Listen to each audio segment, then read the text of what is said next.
tirou o quê? O foco. Vou bater de novo. Não, dá certo. Pronto.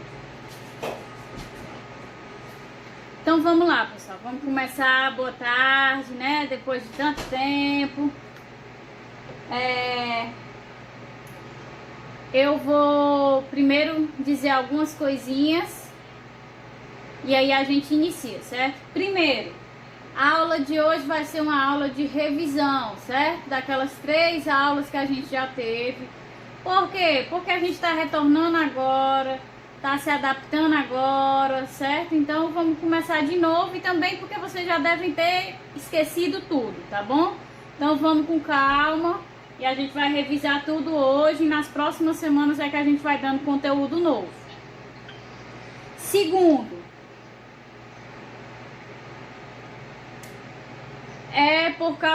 não é porque tá na vertical, é porque o aplicativo restringe a esse formato, entendeu? Aí acaba ficando pequeno, ele não fica mais estendido, infelizmente. Aí é que entra a segunda coisa.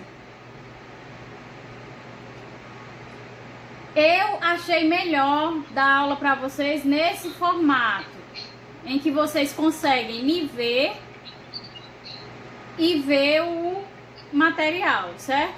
Mas é possível, pelo aplicativo, que eu deixe só a imagem e fique falando por trás. Só que eu acho um pouquinho complicado para vocês compreenderem tudo mais. Mas se vocês preferirem, eu coloco só o material como apresentação e fico falando por trás. O que é que vocês preferem? Do jeito que tá ou só aparecendo os slides?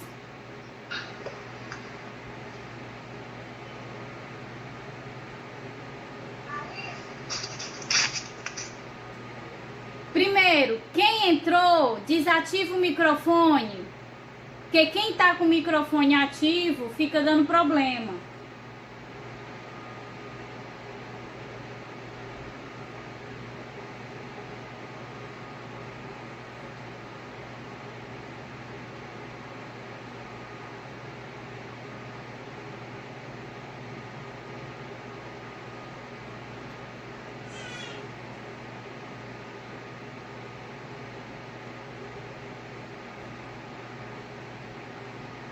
E agora, melhorou o áudio? Tá mais limpo?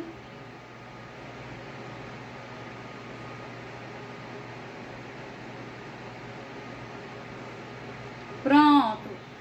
Se vocês tiverem alguma dúvida, aí vocês digitam, porque no momento que abre outro microfone, começa a dar essas interferências, certo?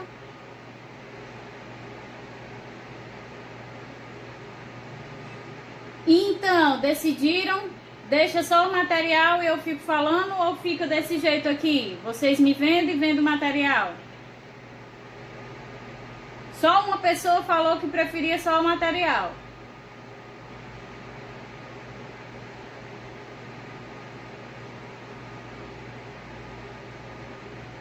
Ok, então pronto. Eu também acho melhor desse jeito que eu consigo interagir mais com vocês, certo? Então, a gente vai fazer essa aula de revisão hoje, certo?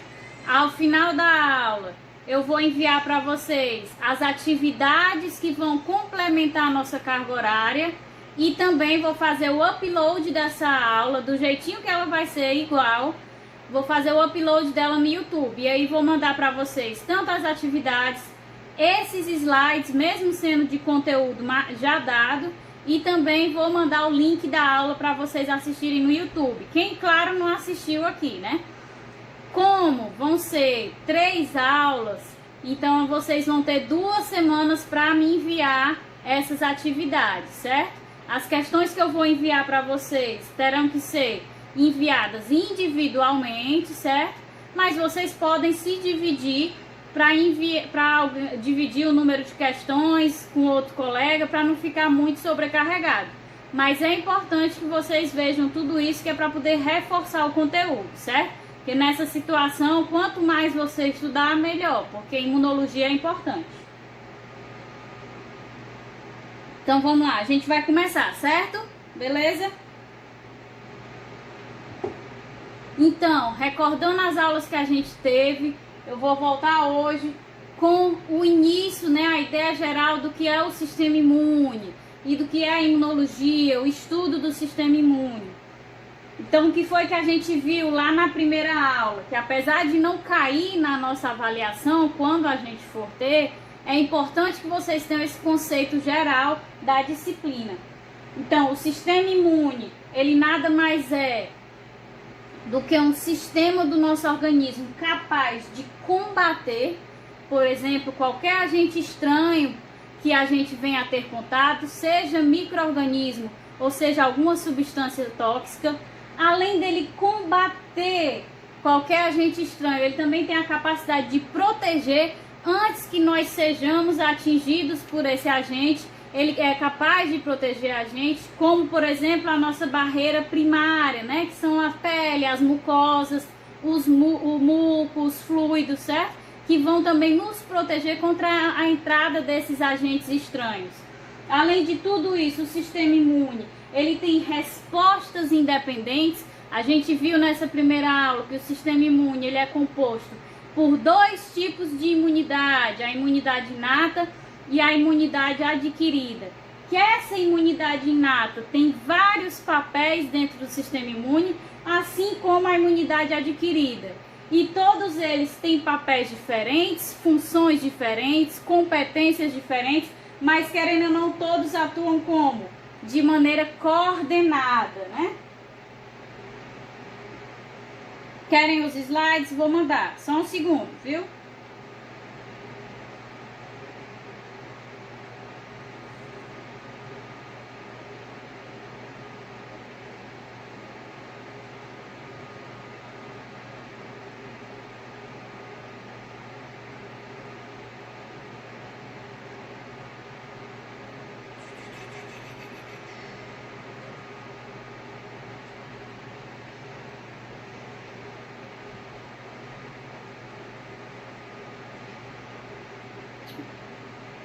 Oh, meu Deus, tá morrendo de chorar.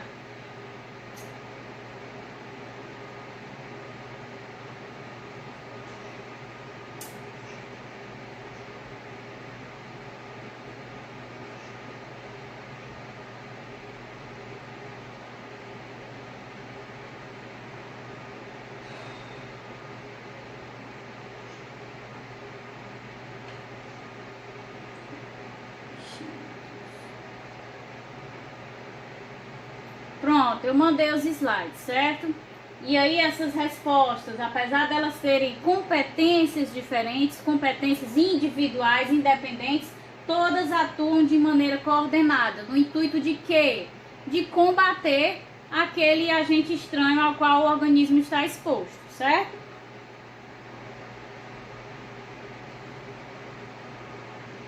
Então a gente vê aqui um conjunto de células e todos esses organismos que estão aqui colocados são diferentes componentes do sistema imune. Nós temos as células fagocitárias, né, que são componentes da imunidade adquirida.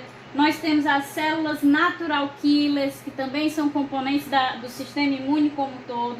Nós temos os linfócitos T, os linfócitos B, que são os anticorpos, que também são componentes da imunidade adquirida. Então todos eles atuam de forma independente, mas de certa forma coordenada para combater o agente estranho que possa afetar esse tecido, certo? Então o que foi que a gente viu lá nessa primeira aula de introdução? Nós vimos que o sistema imune é dividido em imunidade inata e imunidade adquirida. Imunidade inata a gente já compreende o quê? Que ela é inata, que ela já está pronta, né? Nós já nascemos com ela já está ali pronta para agir.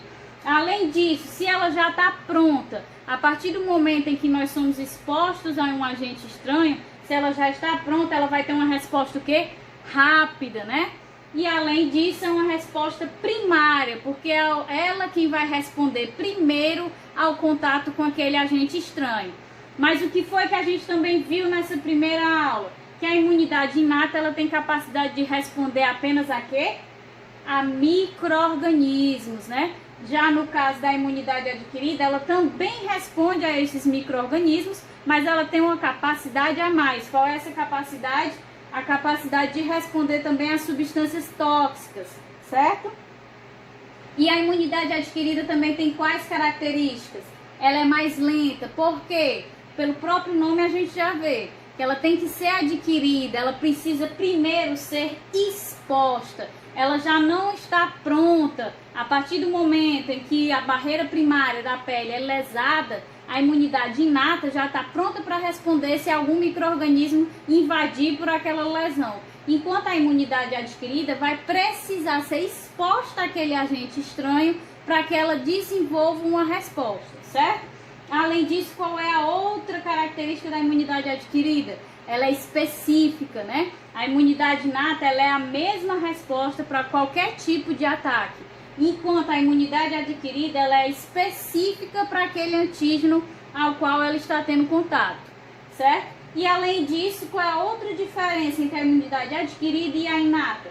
Na imunidade adquirida a gente tem a capacidade de gerar memória, né? E essa memória é que vai gerar, por exemplo, a imunidade contra determinadas doenças através das vacinas, porque a partir do momento que nós somos expostos àqueles vírus atenuados, nós geramos uma resposta lenta, mas específica, que vai ser capaz de gerar uma memória. E aí essa memória que fica armazenada no nosso organismo, certo?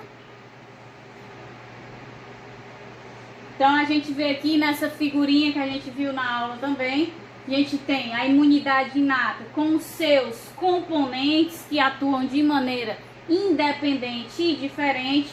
Nós temos as barreiras primárias, que são as barreiras epiteliais, né, ou de mucosas. Nós temos as células fagocitárias, que tem a capacidade de fagocitar, ou seja, endocitar esse micro-organismo para degradá-lo. Nós temos também, participando da imunidade inata, as células natural killers, né? São as matadoras naturais.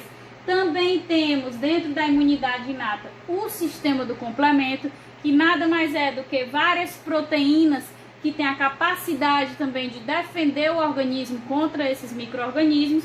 E por último, na imunidade inata, que não está aqui representado, nós temos a síntese do quê?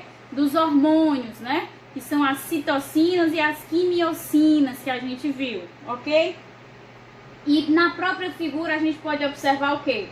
No momento em que há a infecção, nessa barra de baixo, vocês podem ver, você vê que a resposta da imunidade inata acontece até 12 horas, né? Por quê? Porque ela já está pronta, ela é uma resposta rápida, que inicia logo. Enquanto a imunidade adquirida, ela só inicia após uns 12 horas ou até dias após a infecção. Por quê? Porque ela precisa primeiro ser exposta a esse antígeno, para ela então clonar essas células específicas de combate, e após a clonagem de células ativas específicas para esse antígeno, é que ela vai iniciar o combate a esse agente estranho, certo?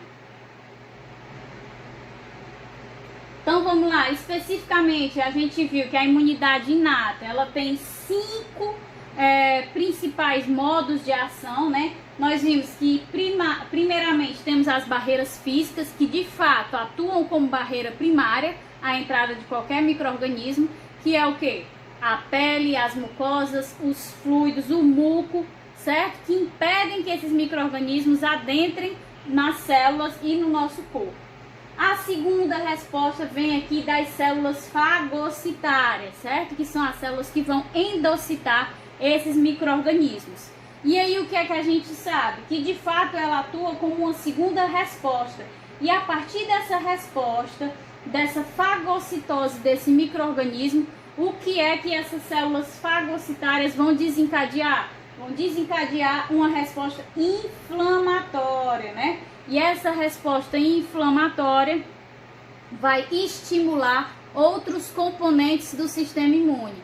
Além disso, o que é também que as células fagocitárias, após realizar a fagocitose desse agente estranho, realiza? Essas células fagocitárias, elas vão produzir os hormônios, né, as citocinas e as quimiocinas, que também têm a capacidade ou de tornar uma célula capaz de destruir um micro-organismo ou de atrair outras células do sistema imune, até mesmo células do sistema imune adquirido, como os linfócitos T e os linfócitos B, certo? Então, as células fagocitárias são essenciais na resposta desencadeada pela imunidade inata. O terceiro ponto que a gente vê aqui são a síntese dos hormônios, né? E esses hormônios são secretados por quem? São secretados pelas células fagocitárias, certo? Principalmente, qual é a primeira célula que eu falei para vocês lá, que atua no combate a esse micro-organismo, que ela já está lá na derme, né? Abaixo da epiderme, pronta para receber esse micro-organismo e combatê-lo. É o macrófago, né? É o macrófago que tem essa função principal de captar esse agente estranho. Então, após reconhecer a infecção, ele passa a secretar esses hormônios citocinas, certo? Também vai desencadear a ativação de quem? Posso. Então, as células fagocitárias. Quais são as células fagocitárias, né? Vou falar aqui que eu acho que eu não coloquei nos outros slides, porque era só mais uma revisão. As células fagocitárias são os macrófagos, os neutrófilos e as células dendríticas. Essas células têm a capacidade de realizar a endocitose do micro-organismo. Vamos supor que após uma lesão na barreira física da pele, o macrófago que está lá na derme reconhece esse micro-organismo como um micro-organismo estranho e realiza a fagocitose desse micro-organismo. Após realizar a fagocitose desse micro-organismo, o macrófago toma consciência da infecção e passa a secretar hormônios, citocinas. Essas citocinas têm a capacidade de quê? De estimular o restante do sistema imune, né? Por quê? Porque as citocinas são hormônios que atraem linfócitos B, linfócitos T, bem como as demais células fagocitárias, atraem os neutrófilos, certo? Além disso, as células fagocitárias também vão desencadear o quê? A inflamação, né, do local. E a resposta inflamatória é uma resposta de combate ao micro-organismo. Então vai haver, a gente vai já ver na figurinha, uma vasodilatação que vai gerar o extravasamento de sangue. E aí vai gerar o edema devido ao aumento do escape de sanguíneo, e vai gerar um pouco de dor, porque vai comprimir regiões nervosas naquela área. Também vai gerar o fluxo das demais células de defesa para aquela região, porque como há uma vasodilatação, as células vão se distanciar nas paredes do vaso para permitir a passagem dessas outras células de defesa. Então tudo isso é o processo inflamatório que a gente vai ver na aula de inflamação, certo? E aqui como segunda resposta, por quê? Porque a primária é a barreira física. A partir do momento que ultrapassou, ela passa a ser a segunda resposta. Compreendido? Show! Pronto. Então o quarto, como eu estava falando, é o sistema do complemento, que a gente vai ver hoje também, certo? Que é um complexo de proteínas que também tem a capacidade de combater os micro-organismos, certo? E por último são as células NK, que tem essa capacidade de reconhecer células infectadas e eliminá-las. E a gente vai ver bem detalhadozinho como ocorre esse processo lá na aula de imunidade inata, certo? Então aqui, ó, vamos supor que aquela bactéria, ela ultrapassou a barreira primária, certo, da pele. E aí quem é que tá lá na região da derme esperando para qualquer agente estranho que possa aparecer? O macrófago. O macrófago, então, engloba essa bactéria através de uma fagocitose. E aí no momento em que ele engloba essa bactéria e através da fagocitose, ele reconhece que há uma infecção. E quando ele reconhece essa infecção, ele passa a secretar o quê? citocinas e quimiocinas.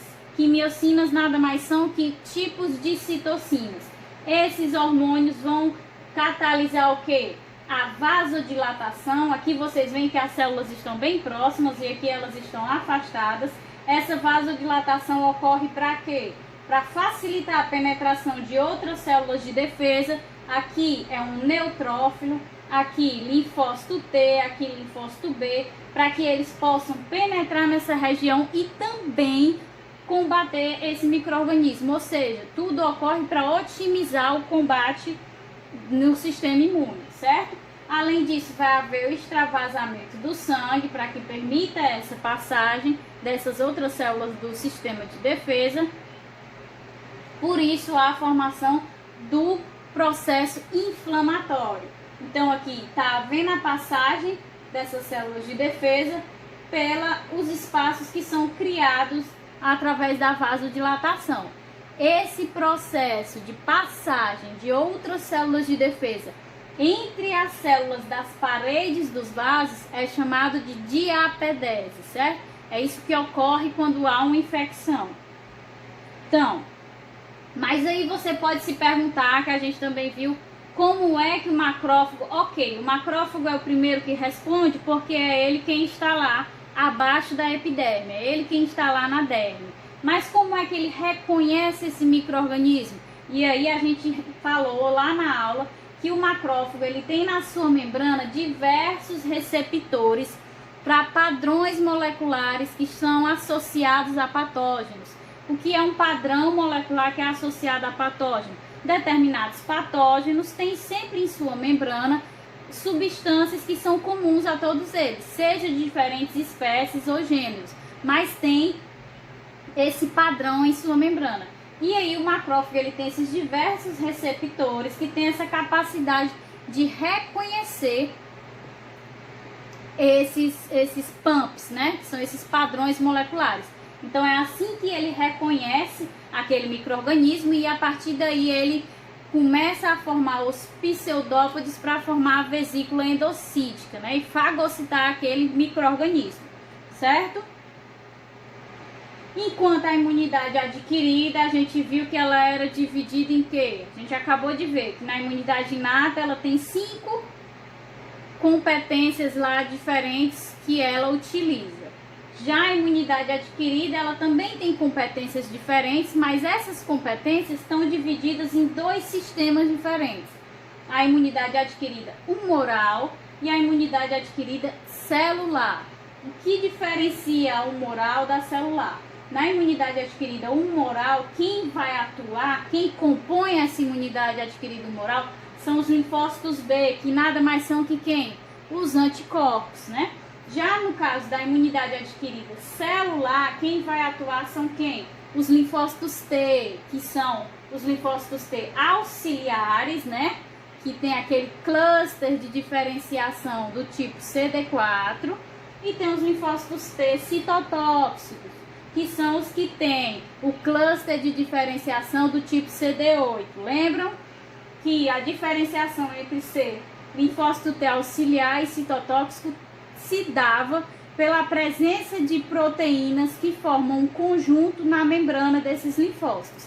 Quando existe um conjunto de proteínas do tipo CD4, é dito linfócito T auxiliar. Quando existe um conjunto de proteínas do tipo CD8, é dito linfócito T citotóxico. Lembraram?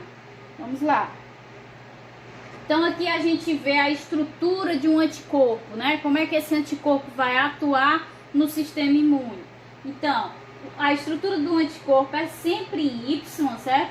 E ele tem essa região aqui que é uma região variável, certo?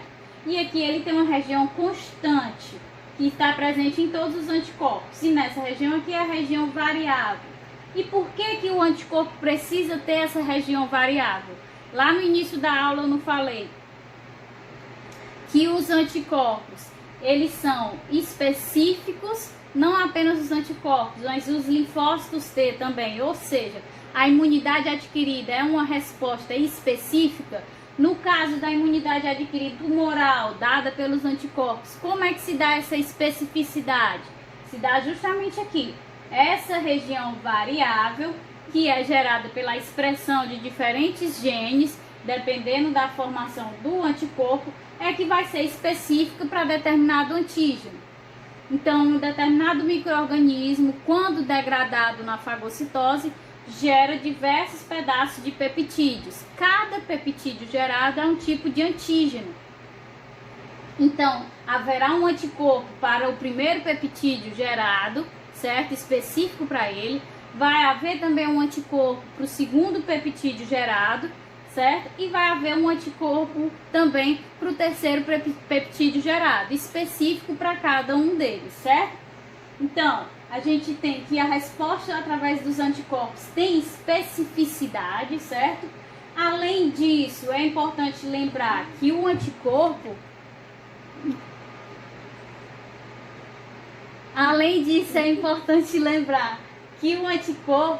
ele não atua destruindo aquele agente estranho, né? Ele atua o quê? Como uma opsonina, se vocês lembrarem, certo? Vamos lembrar de novo. Por exemplo, um micro-organismo, quando ele é fagocitado, ele vai ser destruído, né? O que significa ser destruído? Significa ser degradado. A partir do momento em que esse micro-organismo é degradado, ele vai gerar pedacinhos, né, da degradação. Cada pedacinho desse gerado é um antígeno, que é a mesma coisa que um agente estranho, certo? Não é algo que existe no nosso corpo, não faz parte da nossa composição, tá entendendo? Então, cada pedacinho desse vai ser um antígeno. E aí, cada pedaço desse vai desencadear uma resposta específica para os anticorpos. Vai haver um anticorpo específico para um antígeno que foi gerado.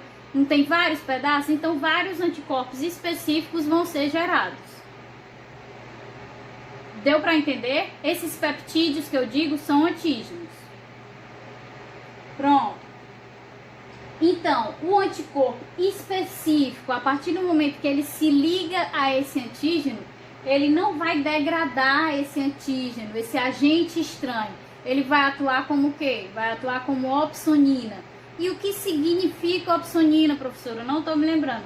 Opsonizar é apenas marcar aquele agente estranho. Então, o anticorpo ele tem a função apenas de marcar aquele agente estranho para a destruição final. E quem é que realiza essa destruição?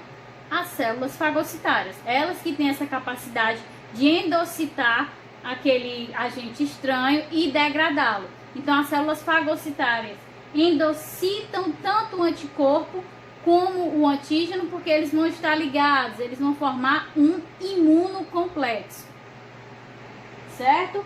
E aí, atuando como opsonina, eu vou já mostrar na figura, um mesmo micro-organismo que eu já falei para vocês, vai gerar vários antígenos a partir da sua degradação.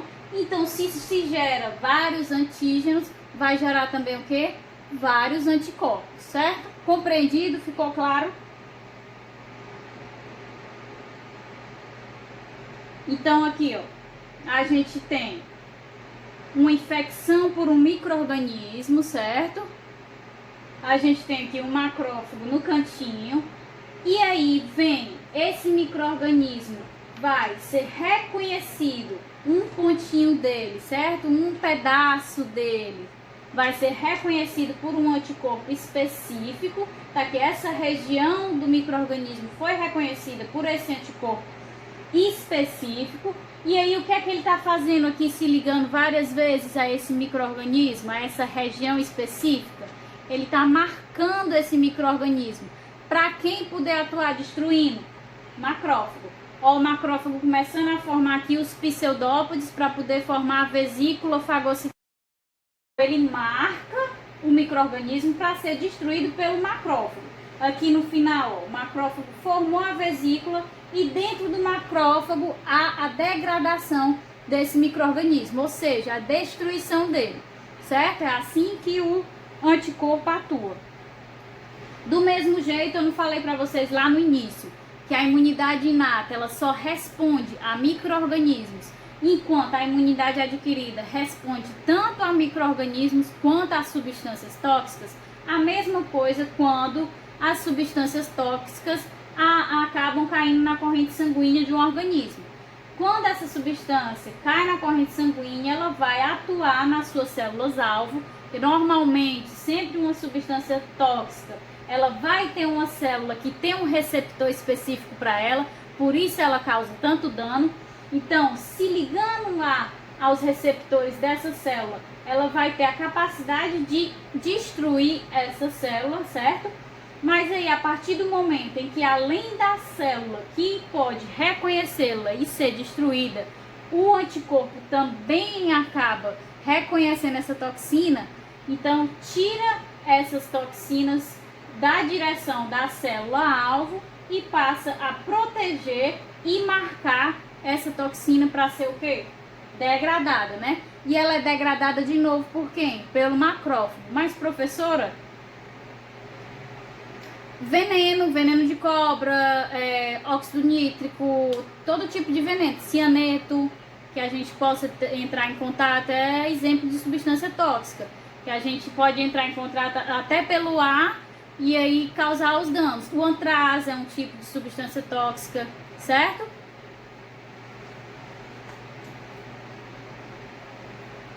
Então, essa substância, a senhora não acabou de falar que a imunidade inata não combate substâncias tóxicas? Não combate diretamente, mas a gente vê aqui que indiretamente ela combate, né? Porque é o macrófago quem vai destruir o imunocomplexo formado entre o anticorpo e a toxina, certo? Então, diretamente não, mas indiretamente ela atua combatendo, ok? E aqui, quanto à imunidade adquirida celular, né? A gente viu que na imunidade adquirida celular, a gente vai ter como componentes os linfócitos T. A gente vai ter aqui o linfócito T CD4, né? Qual é o linfócito T CD4? Linfócito T auxiliar, né? Esse linfócito T auxiliar, ele faz o quê? Ele capacita uma célula infectada a destruir o micro-organismo que está infectando ela, certo? Então, ele é apresentado ao antígeno desse micro-organismo através dessas moléculas que a gente vai ver em detalhes mais pra frente. Então, a partir do momento em que esse linfócito T é apresentado a esta célula infectada, ele passa a secretar citocinas, e são essas citocinas que vão capacitar essa célula a combater esse micro-organismo. Por que que o linfócito T reconhece esse tipo de infecção? Porque vocês veem aqui que o micro-organismo está envolto por quê? Envolto por uma membrana, né? Ele não está livre no citoplasma. Então a célula tem a capacidade de combater esse micro-organismo, certo? Já no caso dos linfócitos T CD8, o que é que acontece? O micro-organismo, ele está livre no citoplasma. Ele pode atacar a célula de qualquer parte. Então, esse micro-organismo, ele vai ser, o seu antígeno vai ser apresentado a um linfócito do tipo CD8. E esse linfócito CD8, ele vai causar a morte celular programada desta célula. Por quê? Porque independente dele secretar qualquer citocina, essa célula não vai ter capacidade de combater esse micro-organismo, certo? Então, ele vai causar o quê? A morte dessa célula. Através de quê? Ele secreta perfurina e granzima. A perfurina é uma proteína que perfura a membrana dessa célula que está infectada, permitindo o quê? Através dos poros gerados, né, das perfurações, a entrada da granzima. E é a granzima que vai lá dentro e desencadeia a morte celular programada, certo? E essa célula vai morrer por apoptose. Compreendido? Então, o que é que a gente pode concluir dessa aula geral, né? Que o sistema imune, ele vai englobar diversos caminhos que tem por objetivo o quê? Eliminar algum tipo de infecção, e que todos esses caminhos são coordenados e interligados para o funcionamento pleno do nosso organismo. Nós vimos lá que através de uma toxina atua o anticorpo, mas ao mesmo tempo ele só vai de fato eliminar essa toxina com a ação das células fagocitárias que pertencem à imunidade inata. Então deu para ter uma ideia geral do nosso sistema imune? Então vamos continuar aqui, vamos relembrar os órgãos linfóides, né? Esse vai ser rapidinho.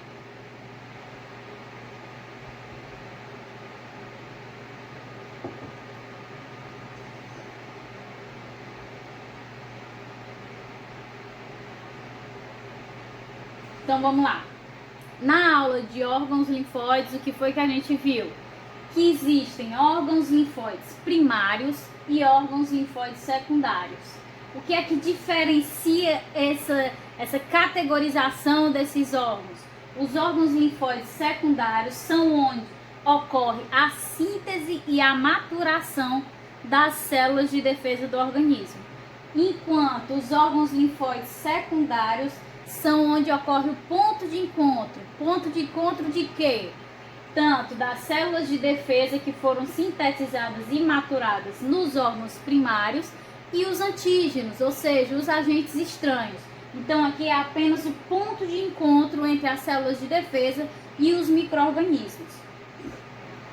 Então, a gente tem como órgão linfóide primário a medula óssea. É na medula óssea que são sintetizadas todas as células de defesa, sejam as células sanguíneas, que são as células fagocitárias, macrófago, neutrófilo, célula dendrítica, todos estes são sintetizados na medula óssea, bem como também quem? Os linfócitos, tanto tipo B quanto tipo T, certo? Também são sintetizados na medula óssea.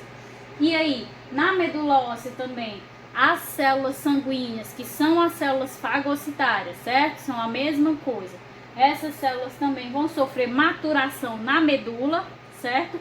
E também os linfócitos B vão maturar aqui na medula. Já os linfócitos T, eles são, depois de sintetizados, são encaminhados ao timo, para lá no timo eles sofrerem maturação. O que é essa maturação? É se tornarem específicos aos seus antígenos, né? Ficarem maduros para poder atuar no combate ao micro-organismo. E os órgãos linfóides secundários, a gente tem aqui o nosso sistema linfático, né? O sistema linfático, ele faz o quê? Ele faz a drenagem de todos os nossos tecidos. Então, se porventura a gente sofrer algum tipo de infecção, de lesão pela pele, que é a barreira física primária, e aí houver a penetração de algum micro-organismo, como o sistema linfático drena todos esses tecidos, ele vai receber esse micro-organismo e permitir o encontro das células de defesa com esse micro-organismo. Da mesma forma, quando a gente tem alguma infecção a nível sanguíneo, onde a gente tem uma infecção correndo na corrente sanguínea, a gente também tem esse encontro dessas células de defesa com esse micro-organismo que está percorrendo a corrente sanguínea, aonde? No baço, né? E o baço, ele faz esse encontro a partir do sangue, enquanto o sistema linfático faz o encontro a partir da drenagem de tecidos, ou seja, da linfa, né? Que é aquele líquido que é gerado na drenagem dos tecidos. E também pode haver um encontro entre um micro-organismo e uma célula de defesa aonde? Aqui, né? Na derme, na pele, né? É a barreira primária, que eu já falei para vocês repetidamente que os macrófagos estão lá na derme só esperando o momento em que eles vão atuar no combate a esses micro-organismos, certo? Então, só reforçando essa figura, a gente tem um precursor aqui, linfóide comum.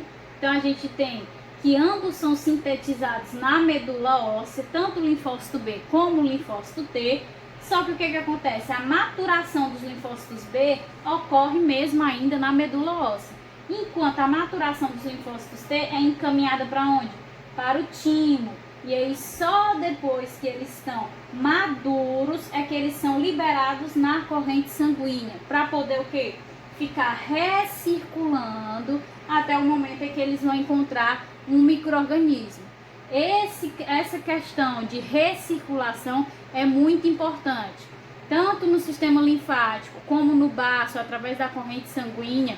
Nós temos uma constante recirculação, tanto dos linfócitos T como dos linfócitos B, também das células fagocitárias. Para que essa recirculação dessas células de defesa ocorre? Para que em qualquer momento, em qualquer ponto do nosso corpo, a gente tem a possibilidade de encontrar e iniciar o combate mais rápido possível a um micro-organismo, a um agente estranho, certo? Então, o que é que a gente tem aqui? A gente tem a síndrome de George, né? Por que que essa síndrome é causada pela falta do timo? São crianças que nascem sem o timo. E qual a importância do timo, né? Acabei de falar para vocês que as células só são liberadas, os linfócitos T só são liberados na circulação sanguínea no momento em que eles estão maduros. E o amadurecimento dos linfócitos T ocorre aonde? Não é no timo? Então, se não há timo, a gente não tem como amadurecer os linfócitos T. Se nós não temos linfócitos T, a gente tem aí um grave dano, né, no nosso combate, nas nossas respostas, né, a infecções. Então, a pessoa que tem essa síndrome de George, ela é muito suscetível a infecções, porque tem poucos linfócitos T amadurecidos, ou seja, eles não são liberados na corrente sanguínea. Além disso, a função do timo é apenas amadurecer os linfócitos T? Não, lá no timo também os linfócitos T vão passar por um processo de quê? De validação. E o que é a validação, professora? Lembrando, os linfócitos T são sintetizados a partir do material genético que nós temos no nosso núcleo. Então é aleatório que eles são sintetizados. Em determinado momento, um linfócito T pode ser específico para um antígeno próprio. O que significa, professora, um antígeno próprio? Significa que, por exemplo, uma célula do nosso corpo que morreu, essa célula do nosso corpo que morreu vai ser degradada, gerando diversos antígenos, e esses antígenos são nossos, né? Eles apenas têm que ser eliminados e excretados. Se eu tiver um linfócito T que tenha especificidade pelos meus antígenos, que eles identificam, por exemplo, através dessa célula morta, eles podem começar a atacar outras células minhas que estão vivas e saudáveis, que têm esse mesmo antígeno. E aí que tem o fundamento das doenças autoimunes, né? Que é o ataque do próprio corpo às suas próprias células. Então, além de ter o problema de ser suscetível às infecções, porque tem poucos linfócitos T amadurecidos, também tem um problema de liberar linfócitos T que são específicos para antígenos próprios do organismo. E aí começar a atacar células saudáveis do corpo, certo? Então, nos órgãos linfóides secundários, o antígeno vai chegar dentro de uma célula fagocitária, certo? Se ele for livre, se ele chegar livre a esse órgão linfóide secundário, ele vai ser reconhecido somente por tipos de linfócitos D, certo? Mas normalmente o antígeno vai chegar a esse órgão linfóide secundário dentro de uma célula fagocitária.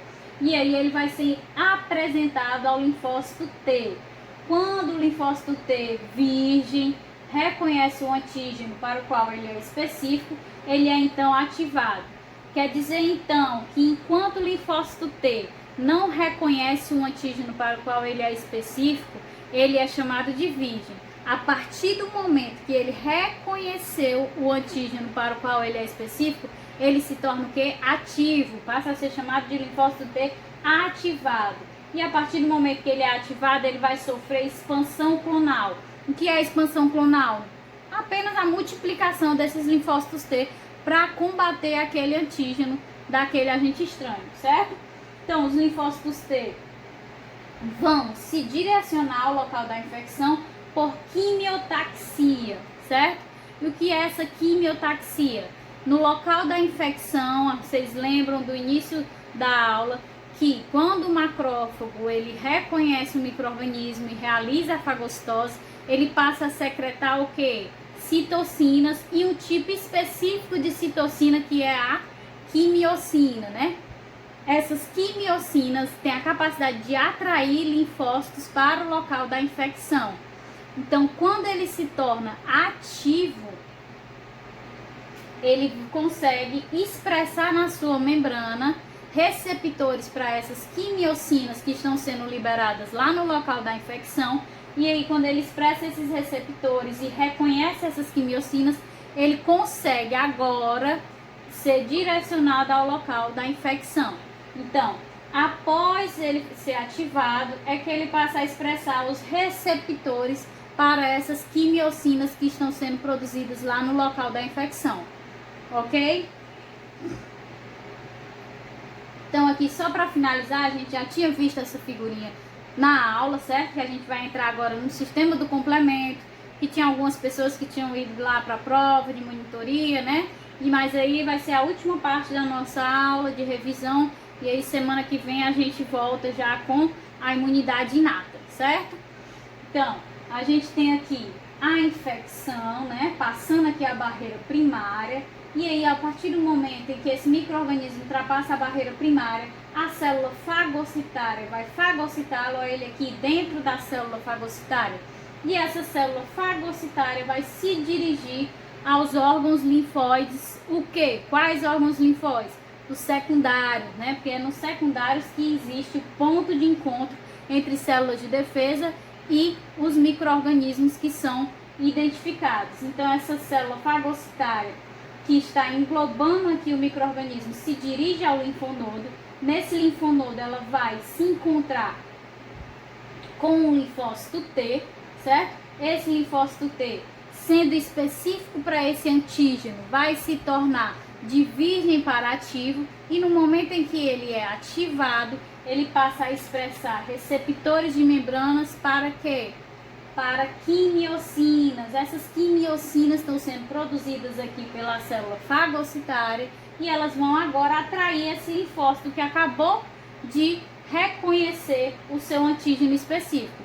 Então, a partir do momento que esse receptor se liga a essa quimiocina atraente, ele vai se direcionar aonde?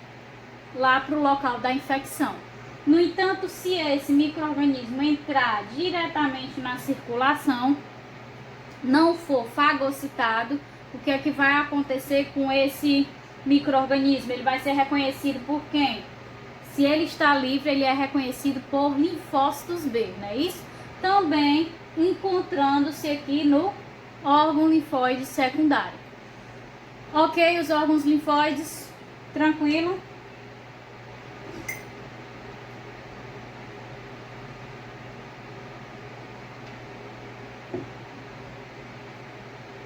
Posso.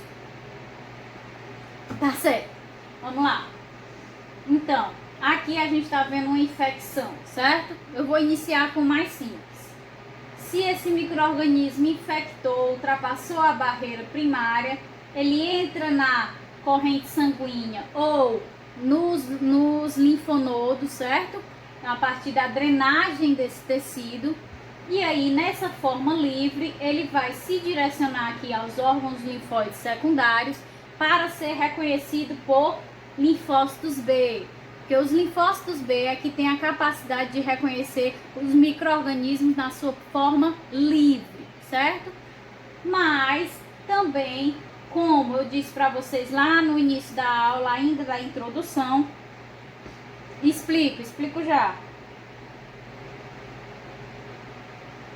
Linfonodo, certo?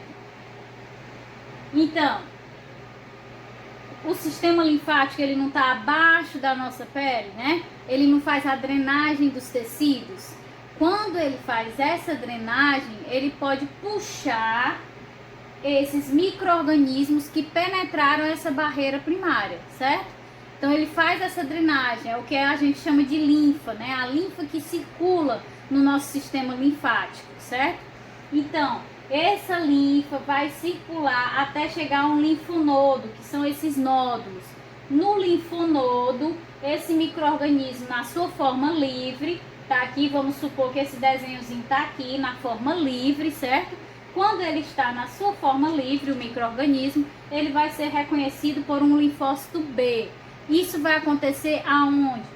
No linfonodo. Por quê? Porque ele é um órgão linfóide secundário, é um ponto de encontro.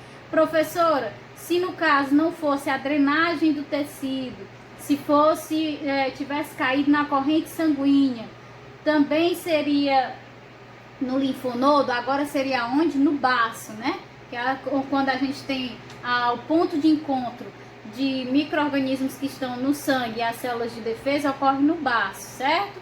Então, esse micro-organismo, no caso da figura, ele foi drenado do tecido, chegou aqui no linfonodo na forma livre, certo? Quando está na forma livre, só pode ser reconhecido por quem? Pelo linfócito B, ok? Então, quando chega na forma livre, reconhecido pelo linfócito B, finalizado. Mas a gente sabe, que a gente viu lá na aula de introdução, que muitas vezes, quando o micro-organismo ultrapassa a pele, quem é que vai ter o primeiro contato com ele e já iniciar a defesa dele? É o macrófago, né? O macrófago não está lá na região da derme, então o macrófago vai fagocitar esse micro-organismo e vai se direcionar também aos linfonodos. Como é que ele vai se direcionar? Ele sabe que tem que ir para lá? Não, ele também vai ser drenado, né? Na drenagem do tecido não vai apenas o micro-organismo na sua forma livre, também vai aquele micro-organismo que foi fagocitado por uma célula fagocitária, como por exemplo o macrófago. Então esse macrófago, tendo fagocitado esse micro-organismo, ele levou, através da drenagem do tecido, a formação da linfa. Essa linfa chegou lá ao linfonodo, né? Quando chegou ao linfonodo, se esse micro-organismo está dentro de uma célula fagocitária, ele só pode ser reconhecido por quem? Pelo linfócito T, né? Então, se ele estivesse na forma livre, ele seria reconhecido pelo linfócito B. Mas como ele está na forma fagocitada, ele vai ser reconhecido pelo linfócito T. Esse linfócito T, no momento em que ele reconhece esse antígeno, esse linfócito T, no momento em que ele reconhece esse antígeno, ele passa a ser ativado, né? E aí, no momento que ele é ativado, ele sofre expansão clonal. E ele, no momento em que ele é ativado para o seu antígeno específico, ele vai passar a expressar o que em sua membrana? Só depois de ser ativado, ou seja, só depois que ele reconheceu o seu antígeno, aquele antígeno para o qual ele é específico.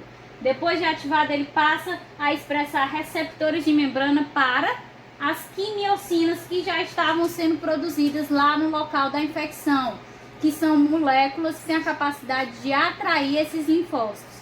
Então, agora que ele está ativo e tem a capacidade de reconhecer essas quimiocinas, ele se direciona através do sistema linfático, através da linfa, ao local da infecção também. Chegando lá, no local da infecção não vai estar havendo uma vasodilatação, né, que a gente viu lá no início da aula. Então, essa vasodilatação vai permitir a penetração desse linfócito B lá para o local da infecção. Deu para compreender a figura? Aí agora eu vou explicar a quimiotaxia, tá bom? Mas a parte da figura deu certo, né? Então, a quimiotaxia é justamente essa parte final que eu falei. No momento em que a célula fagocitária fagocita o micro-organismo, ela passa a secretar quimiocinas, né? Que são moléculas atraentes de células de defesa. E quem são as células de defesa? Também tem os linfócitos T. Se ela atrai os linfócitos T, esse processo de atração dos linfócitos T é chamado de quimiotaxia. E a quimiotaxia só vai funcionar quando esse linfócito T estiver ativo. Então, a partir do momento que ele está ativo, ele passa a reconhecer essa quimiocina. Reconhecendo essa quimiocina, ele vai ser atraído ao local da infecção, e esse processo todo de secreção de quimiocina e atração do linfócito T ativado para o local da infecção é o processo de quimiotaxia. Deu para entender?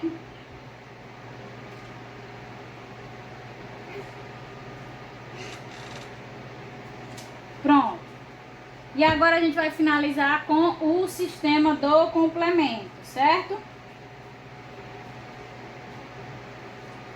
O sistema do complemento, ele tem 4 funções, três delas essenciais para o nosso sistema imune, certo?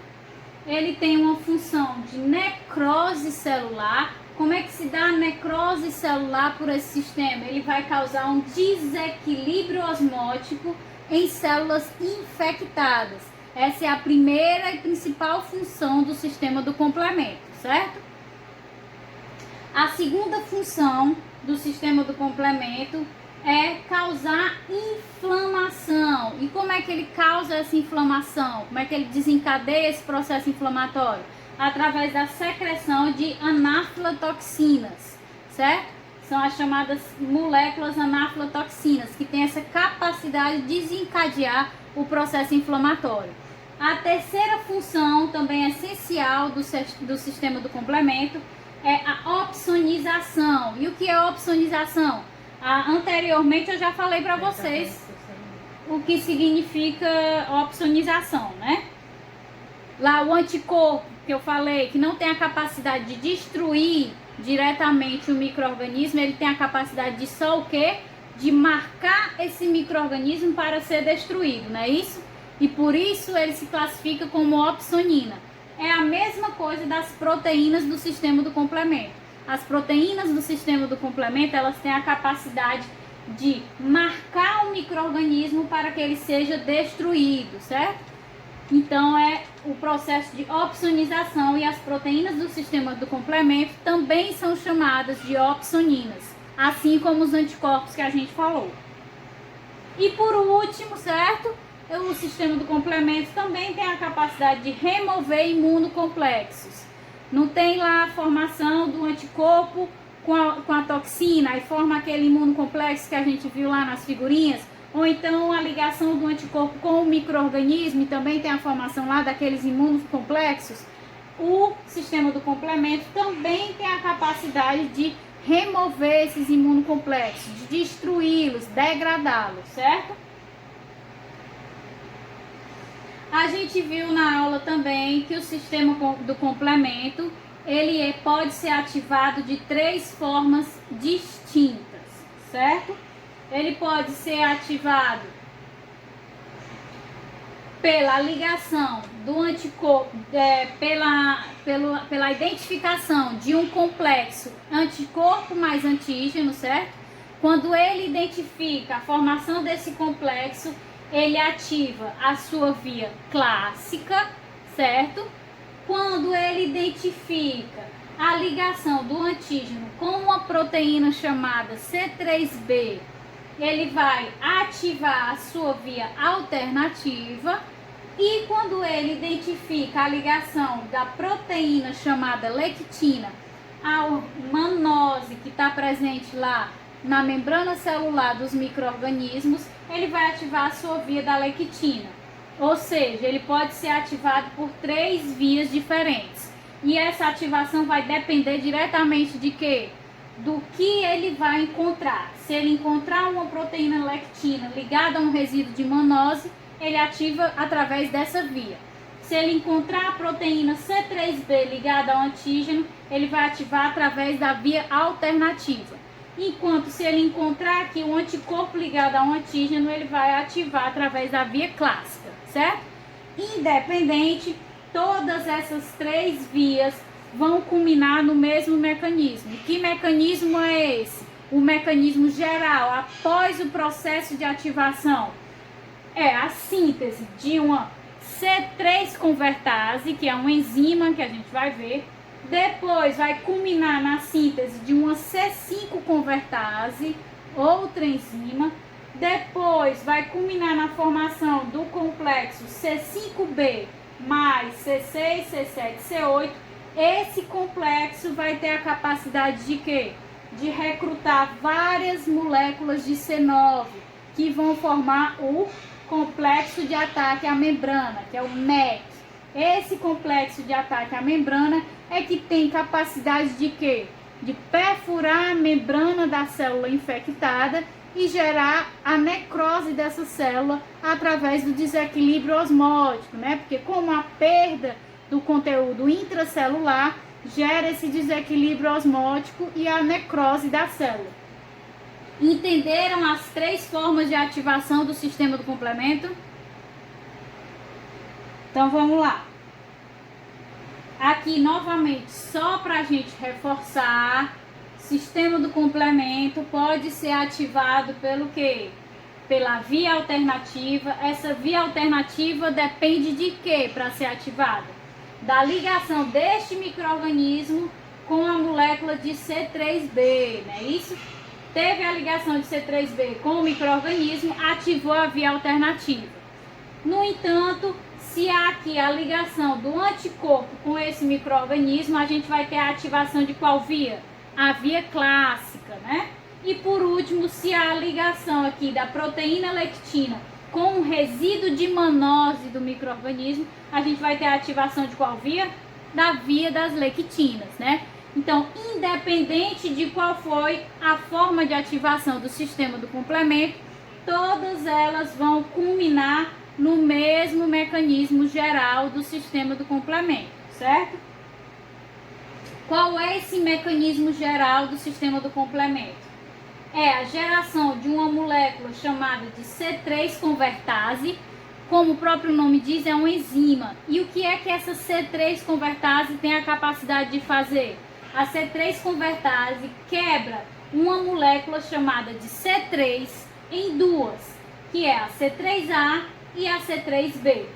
Essa C3A nada mais é do que o quê? Lembra que eu falei no início que uma das funções do sistema do complemento é gerar uma resposta inflamatória através da anafilotoxina? C3A é uma anafilotoxina, certo? Então, além dessa resposta inflamatória, vai gerar essa molécula aqui, C3b. E é através da ligação dessa molécula C3b que vai haver a formação da C3 convertase e sucessivamente C5 convertase, o complexo de C5b com C6, C7, C8, para recrutar as moléculas de C9 e gerar o complexo de ataque à membrana, certo? A gente vai ver em detalhes como se dá para cada via a formação inicial dessa C3 convertase, que é o processo inicial do mecanismo geral do sistema do complemento. Então, para a via alternativa ela ativa o sistema do complemento de que forma? Pela ligação do C3b ao micro-organismo, não é isso? Então, o C3 é uma molécula que existe no citoplasma das células constantemente sendo clivada. E a gente viu que o C3 é clivado em quê? C3A, uma anafilotoxina que desencadeia a resposta inflamatória, e C3b, certo? Ela está sendo constantemente clivada a níveis baixos no citoplasma das células. No momento em que há a infecção por um micro-organismo dessa célula, C3b vai se ligar na superfície do micróbio.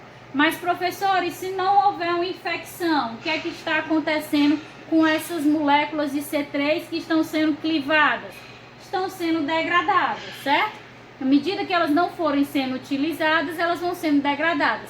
Mas, constantemente estão sendo clivadas, porque a qualquer momento a célula pode sofrer uma infecção.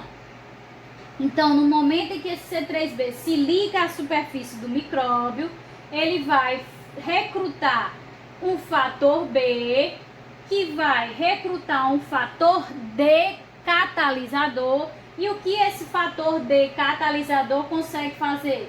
Ele quebra B em BB e BA. O BA vai ser liberado e o BB vai ficar ligado ao C3b. E o que é que acaba gerando a ligação desse C3b com esse BB?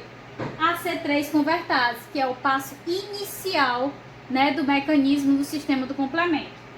A C3 convertase, ela tem a capacidade de clivar mais moléculas de C3, só que agora o quê? De forma rápida e eficiente, porque antes ele era clivado no citoplasma das células de forma lenta e não tão eficiente, né?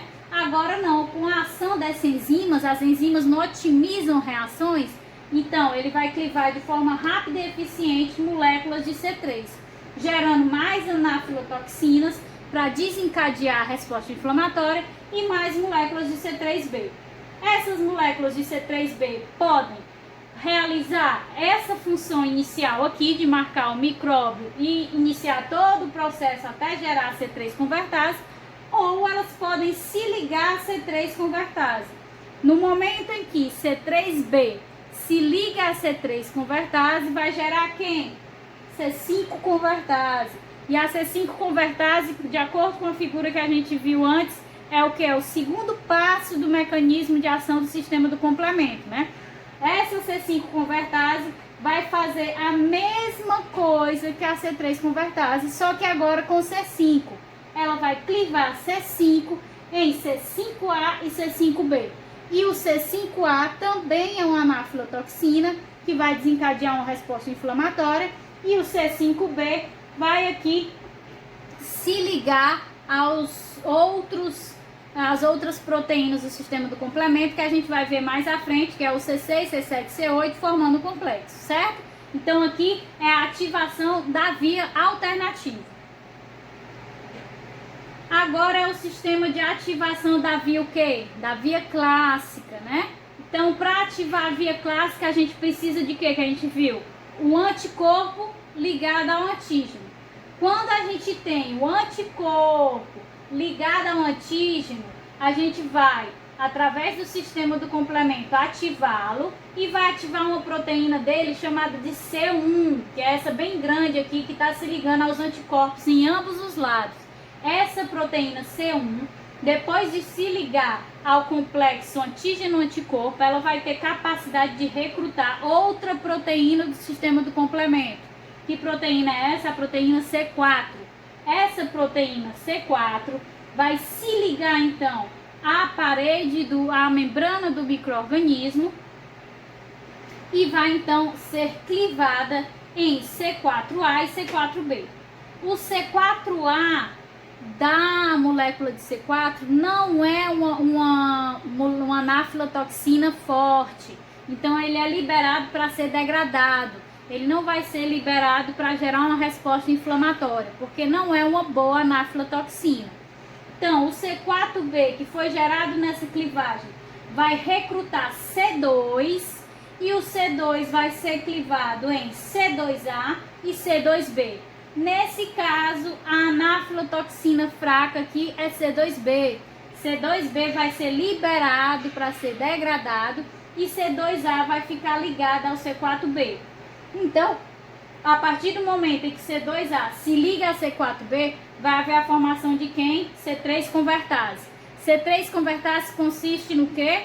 No primeiro passo do mecanismo do sistema do complemento. E qual é a capacidade da C3 convertase?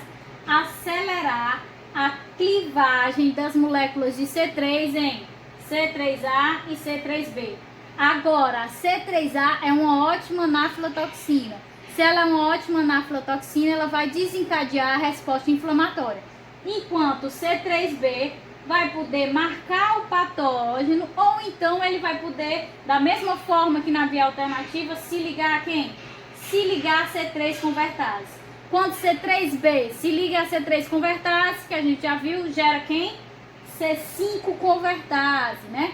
Que a C5 convertase vai clivar a molécula de C5 em C5B e C5A, certo?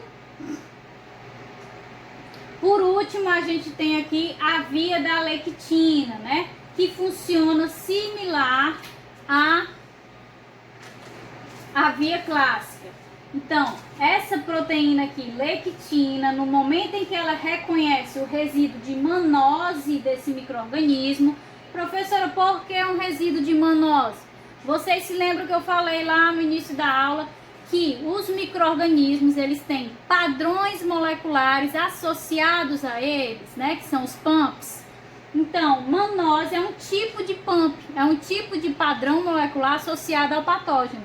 Então, é algo que é frequente, que é uma característica de determinados patógenos. Então, essa proteína lectina tem a capacidade de reconhecer esses resíduos de manose e no momento que a gente tem a ligação de uma lectina com um resíduo de manose, a gente vai ativar o quê? O sistema do complemento através da via da lectina, não é isso? No momento em que esse sistema é ativado, ele vai recrutar quem? C4, e da mesma forma que na via clássica, exatamente igual, C4 vai ser clivado em C4A e C4B.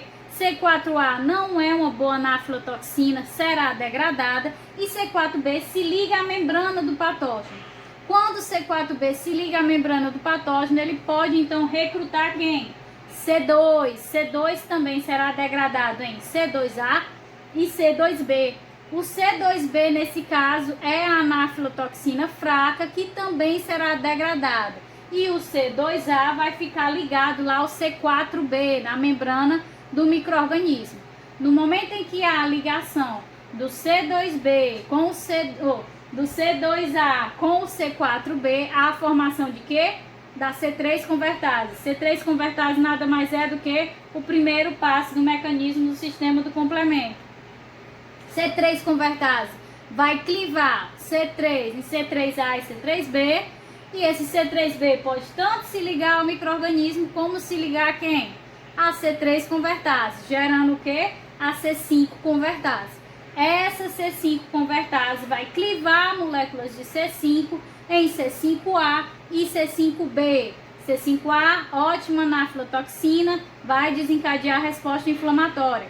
C5B vai lá formar um complexo junto com quem? C6, C7, C8, para recrutar as moléculas de C9 e formar o complexo de ataque à membrana. Certo? Então, até o ponto de síntese de C3 convertase e C5 convertase é o que eu queria que vocês compreendessem daqui. Agora a gente vai ver a fase final de ação do sistema do complemento, que é justamente o que? A ação da formação do complexo de C5B mais C6, C7, C8 e o recrutamento de diversas moléculas de C9 para formar o complexo de ataque à membrana. Então aqui, ó, a gente tem a C5 convertase, né, independente da via na qual ela foi gerada. Nesse caso aqui, qual foi a via que gerou essa C5 convertase? Via alternativa, né, que a gente vê que é aqui um C3B ligado a um BB e outro C3B. Se fosse via clássica ou via da lectina, o que é que a gente ia ter aqui? Um C4B e um C2A, não é isso? Formando a C5 convertase.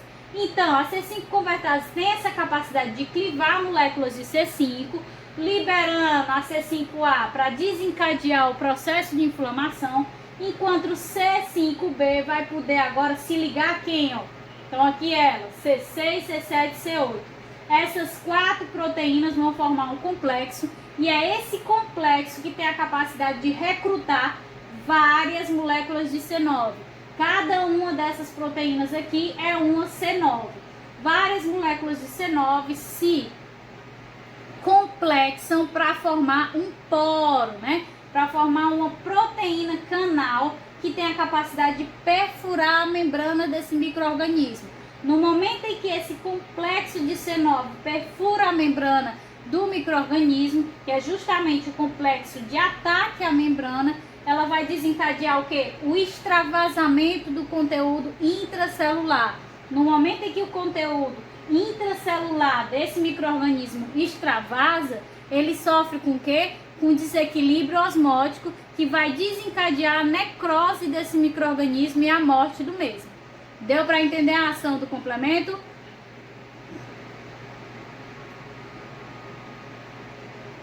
Relembro sim, anafilotoxinas são as moléculas que têm capacidade de desencadear a resposta inflamatória, certo? Aí são chamadas de anafilotoxinas, certo? Ok?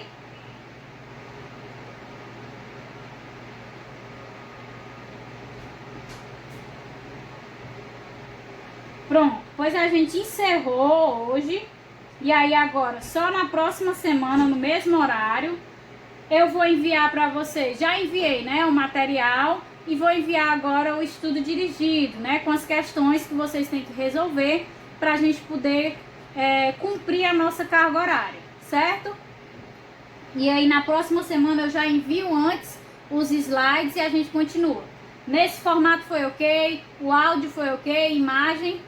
Daqui a pouco também eu vou fazer o upload do vídeo que eu tô gravando lá no YouTube e também envio para vocês poderem ter acesso lá no YouTube, certo? Ok? Não, não pode ter prova. Prova somente pode ter presencialmente. A gente não sabe se em determinado momento vão permitir que tenha prova presencialmente. Mas até agora não pode ter avaliação de nenhuma forma, certo?